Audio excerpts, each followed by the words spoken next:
وإن أكثر ما يشغل الناس هو التفكير في مستقبلهم، فما أهمهم أمر أكثر من تأمينه والعمل على تحسينه، حتى غدا الخوف مما سيكون وما ستجره الأيام معها وتلده الليالي بقدومها ملازما للبعض في تفكيره وحديثه وحال قيامه وقعوده في مجالسه كلها حتى مع أهله وولده، فتراه يفكر في غد لا يعلم ومستقبل مجهول تراه يفترض فيه أسوأ الاحتمالات وأبعد التوقعات،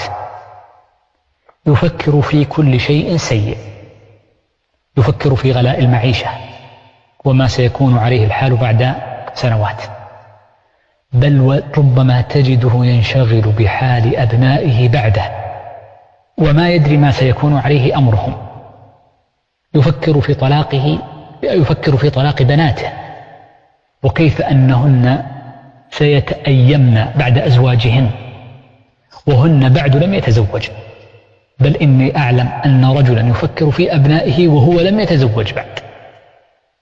يفكر ذلك المسكين في اليوم الذي سيدهمه فيه المرض فلا يقدر فيه على الحركة، يفكر في اليوم الذي يتوفى فيه رفاقه فيصبح وحيدا، تجده في أحايين كثيرة يتوهم جحود أبنائه له ويفكر في عقوقهم به حينما يحتاج إليهم، وكل هذا من ضعف الإيمان وسوء الظن بالله عز وجل.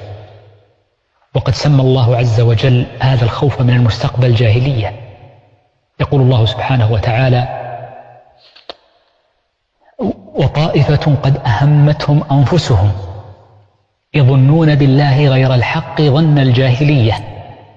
يقولون هل لنا من الأمر من شيء قل